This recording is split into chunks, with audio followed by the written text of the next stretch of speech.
kakusina, dito na naman si Ay Kusina upang maghandog sa inyo ng isang recipe. Ang gagawin ko po ngayon ay gagawa po ako ng Shakoy. Ang tawag namin yan sa Bisaya ay Shakoy. Pilipit o the Bicho po sa iba. So, ang mga sangkap po natin sa ating Shakoy recipe ay 1 cup warm water and 1 cup warm milk, 1 egg, 2/3 cup of sugar, 1 teaspoon of salt, 3 tablespoons of butter, and ang ating instant yeast na ito.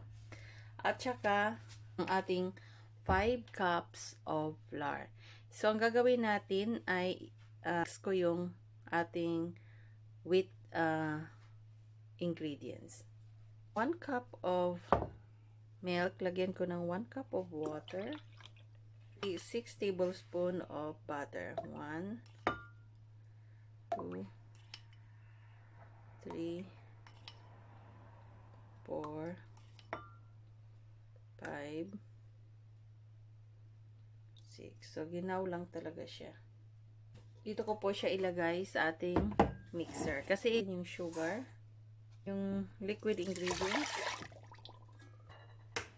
yung egg natin, isang egg na large, at saka salt. Ilagay po natin ito sa ating mixer na.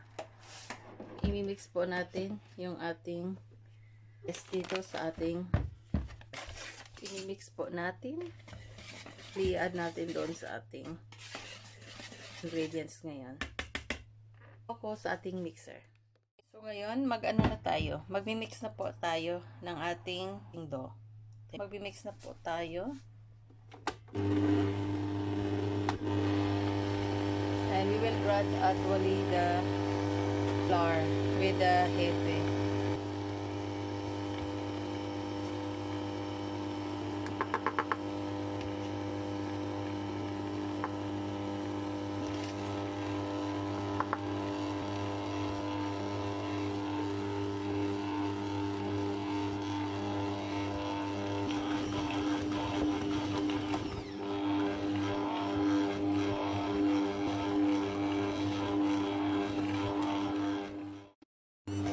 Ganito na po ang mukha ng ating dough. So, medyo malambot pa po siya.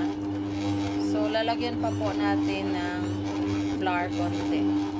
Lipat ko po ito kasi doon ko po siya sa kamay para maging okay po yung, yung ma-feel ko yung elastic na yung dough.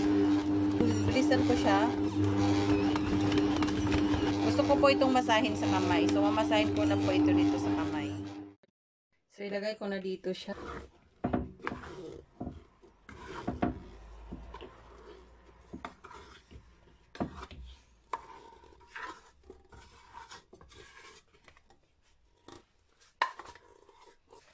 So, ganyan. Masahin ko po.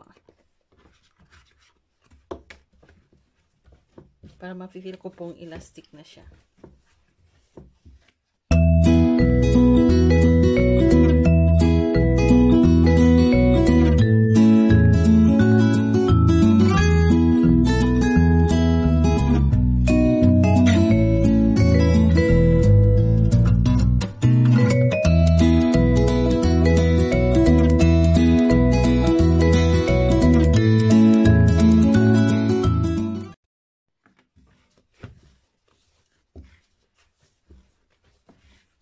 So, titingnan na po natin.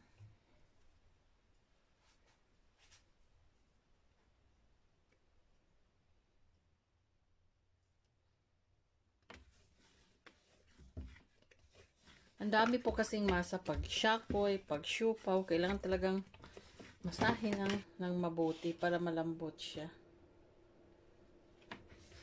Pero malapit na po itong maging okay.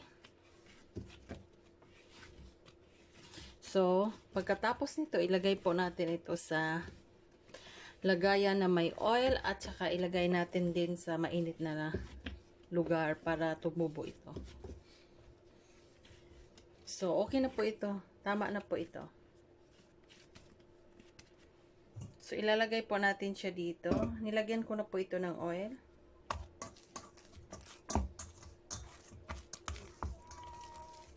Gusto kong lagyan ng ano, para tumubo kasi siya. Para hindi siya dumikit dito sa ano. Pan po natin ito.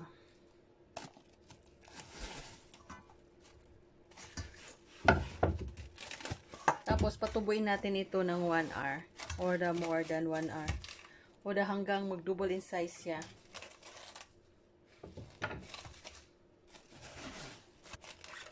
So, ngayon, patubuin na natin. At saka magkikita tayo mamaya. So, ngayon, mag-ano na po ako. I-glaze ko po dito. Back bleach. So, i-glaze ko po ito kasi dito ko ilagay yung Shakoy na form na.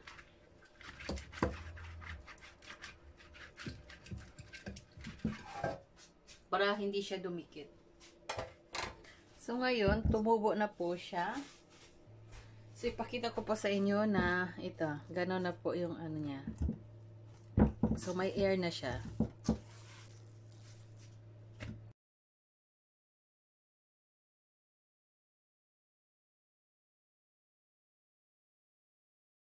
Ito.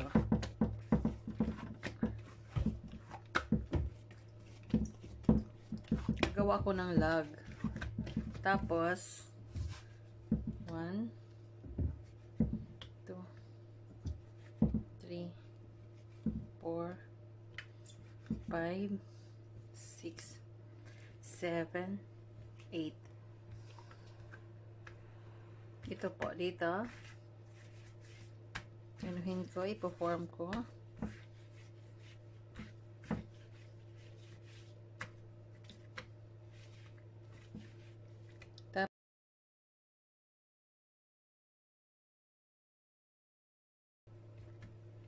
Para maging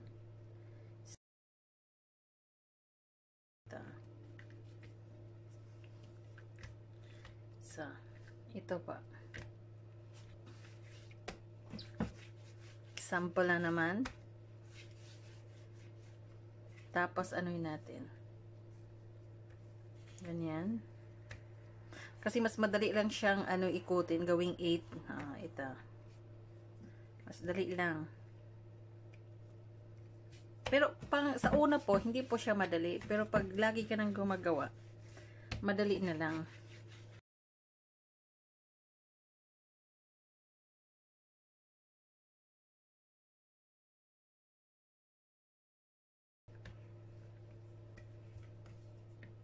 Ganyan.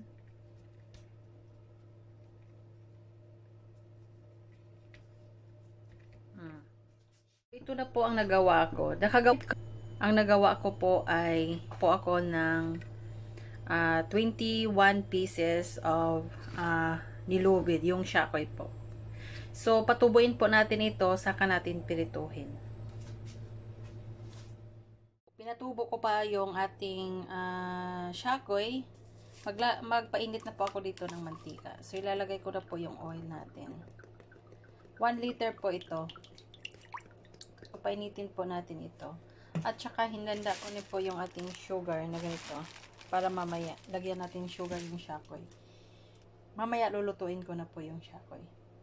Pag tumubo na siya. So, hindi pa naman mainit yung ating mantika. Kakalalagay lang. So, hintayin po natin ito.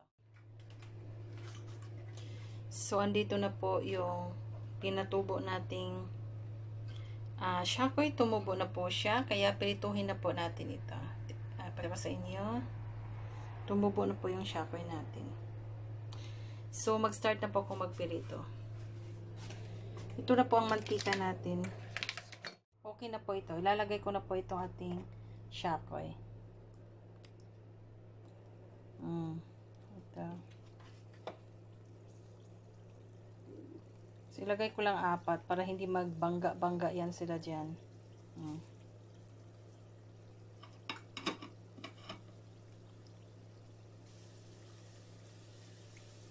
Lumaki na siya, oh. Parang nabukas na siya, oh. Tingnan niyo, ito. Mabukas lahat. So, andito na po yung ating Shakoy po. Luto na po ito. At lalagyan ko po ito ng sugar. Luluto ko pa kasi yung iba. Mas maganda po maglagay ng sugar na yung mainit pa para kumabigay. So dito natin, yung sa amin kasi dito nilalagay namin sugar. Papasok mo yung Shakoy, isa-isa lang po yung pasok ko. Tapos ilagay ko ito sa lagay. So ito na po. So mamaya ipapakita ko din ito. Masarap po ito. Pang snack. Ang madali lang pong gawin. Siguro kailangan lang magmasa-masa para lumambot siya. Ito, maganda din po itong pangnegosyo. Masarap po ito kainin pag mainit kaysa malamig. Na hindi na kasi siya masarap pag malamig. Pakita ko after nito yung ilagay ko na sugar. So, andito na po ating Shakoy. Luto na po ito. Ang nagawa ko po sa 5 cups of flour ay ano po ang nagawa ko? 21 pieces of Shakoy. So, ito po, maganda po ito pang negosyo at maganda po itong pang snack po natin. Masarap po ito sa ating. Ipapakita ko lang sa iyo yung texture niya. Lang niya. Kasi may kinain na ako. Ito ang kinain ko. Naubos ko na. So, yung texture niya, ipapakita ko sa inyo.